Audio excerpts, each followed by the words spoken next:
Well, he's facing the wrong way, but who cares? Here we are looking at Master Grade Narrative Gundam C-Packs. This is the last Universal Century Master Grade I needed to cover something from every Universal Century that they made a Master Grade for. The only one not covered now is Hathaway's Flash, and who knows, those Master Grades will be big and bricky. They'd be like the Excess Gundam.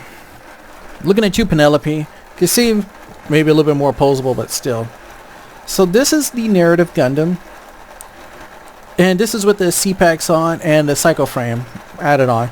You can build this without the Psycho Frame, which I don't think there's any picture that shows it without the Psycho. Okay, there is.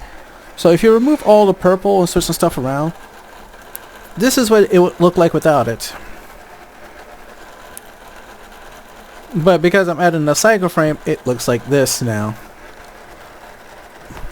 Also, in terms of Psycho Frame parts, you get two options. We have the pink on here, which is in the manual. It actually says this pink Psycho Frame you can use on the Unicorn Gundam Verka.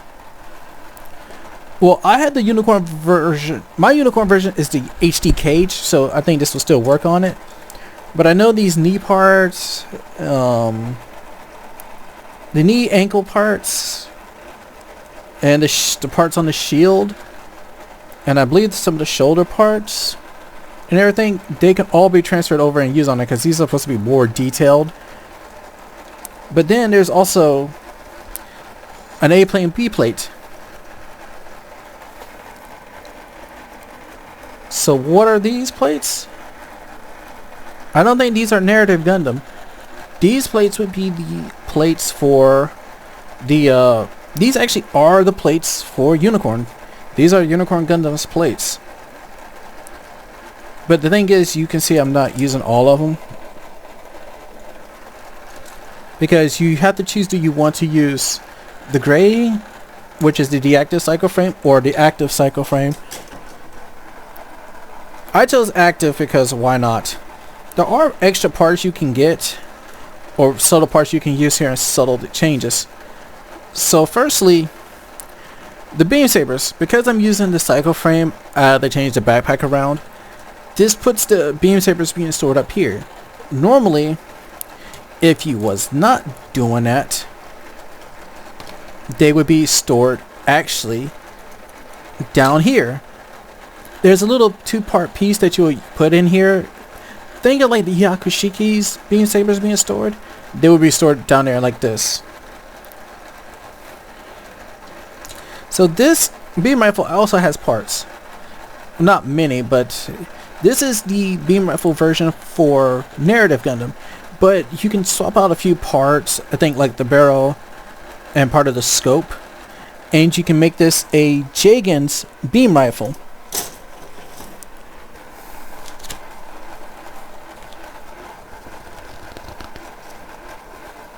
I'm going to try to find it in here. Also, I don't like this manual because you have to go by basically the intro part of this. And also shows you like certain parts you don't use. And this goes across everything. It's up to clear pink. They'll let you use all that. So when it gets into the nitty gritty of this, it tells you like, look, if you're doing the upper body, you need all those plates. It's a lot of plates. And the core fighter, then the lower body, the backpack, the Psycho Frame, whether you do a clear pink or gray, and then the beam rifle Narrative Gundam or beam rifle Jagen. The only difference is between the two is between the two beam rifles is the one you see I'm using is the Narrative Gundam. If I take out the scope and replace the top part, it would just, and remove the barrel, it would just be the Jagen's version. And it says if you have the Unicorn Gundam Verka, and I think this is the first Masquerade version, not the HD Cage version, you can take the clear pink cycloframe parts and put them up there. I mean, that would be nice, but I'm not. I also was very tempted to do something with this one, what I did with mine, and paint the cycloframe red instead of pink, but I'm opting against it. Now, also, one thing to note, whoops, his build design is really, it's something. It's really unique. He also has a core fighter, and I want to try to get to it, but he's like, nope, I am not. There we go.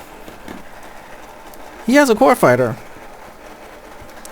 And this thing is the most complicated transforming thing ever for a core fighter that you gotta do.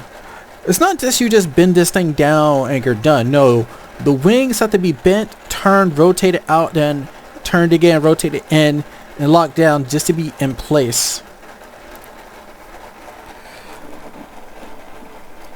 Yeah, you have to do all of that.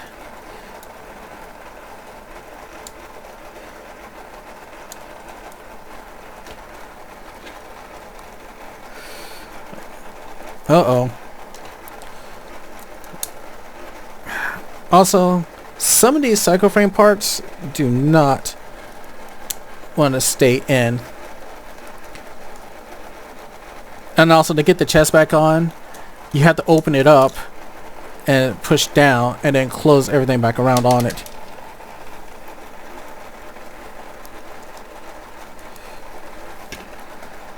But overall, articulation wise, it's pretty good. You got rotation below the elbow. He's double jointed, but it's really stiff. It's double jointed knees.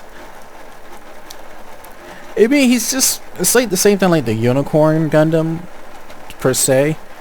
Now, if you notice this shield, standard, but this is just distorted.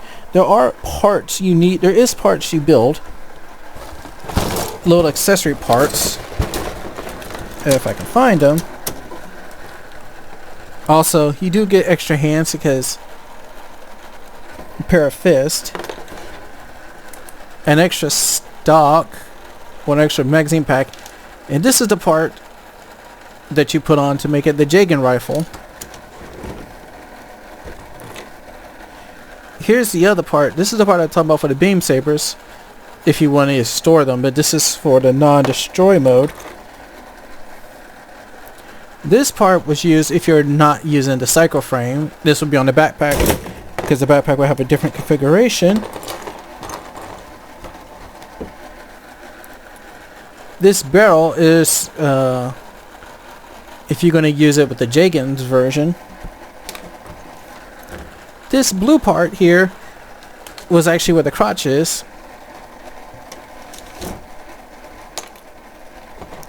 I'm trying to find it.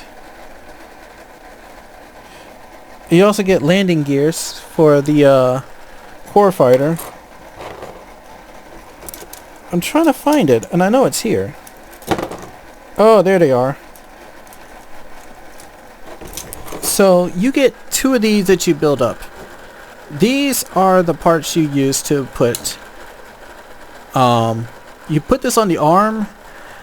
And then basically this will be that connects into the shield, and then this is how his shield will rest on his arm. Yeah, you actually have to take the hand off and squeeze that in. Or actually, no, you don't take the hand off. You take this apart. Yeah, you slide this off because it just squeezes in. Take it off, put it in there. This is the left side arm, and the other one is the right side, due to the angles how it goes.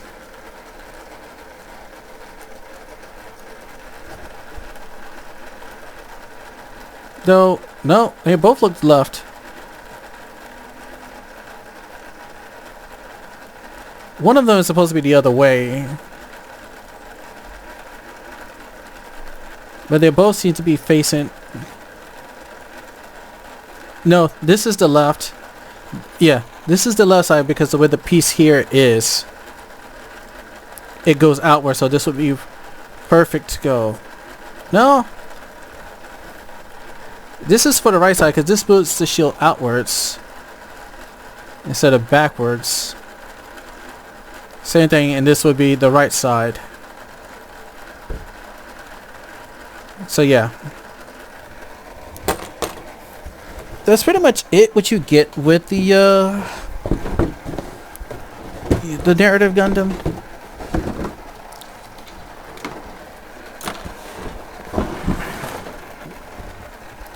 And honestly, I'm gonna go back to having them displayed how I had them, and that is with beam sabers in hand, his beam rifle on his back, and him on display.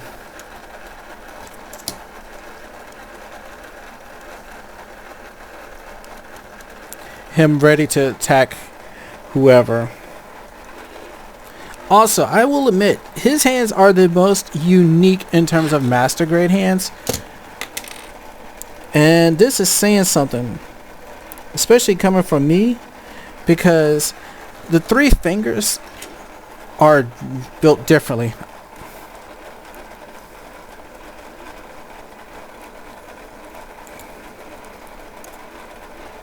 I think, is that how that goes? Yeah. Oh, and I hate that these things I don't want to hold in.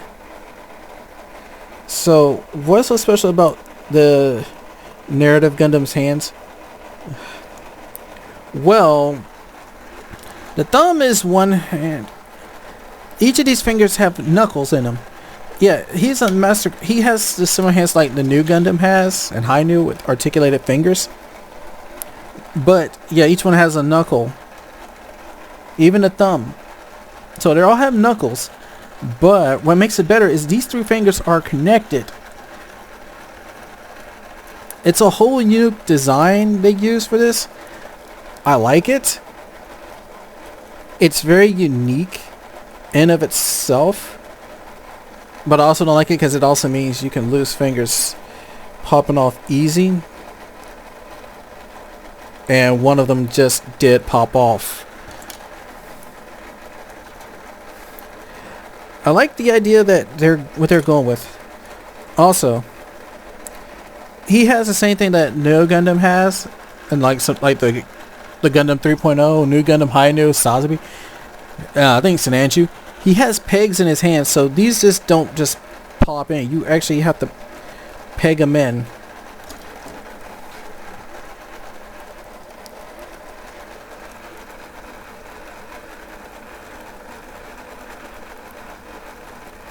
Ugh.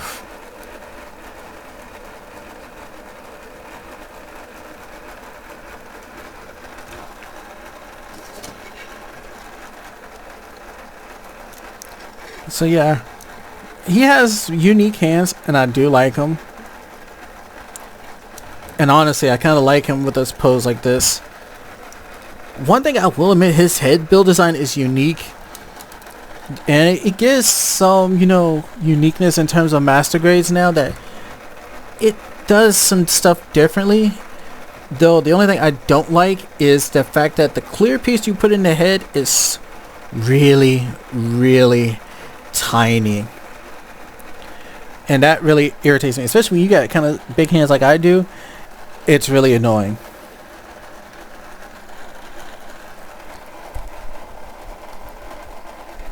But yeah, this is the Narrative Gundam. It's the last Universal Century Master Grade I needed to complete the UC timeline, so I have something from there.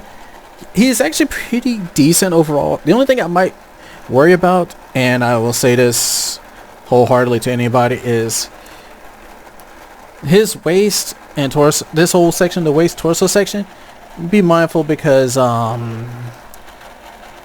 this can pop off easily, so I would suggest super gluing it down. And this part might pop off, even though this white part here comes over the core fighter. It's supposed to lock it in place. It may not work fully well to it. So what's the story behind Narrative Gundam? I remember watching Narrative, but the backstory is this was a Gundam built to chase the Finn. It was built to use the cycle frame after the Unicorn.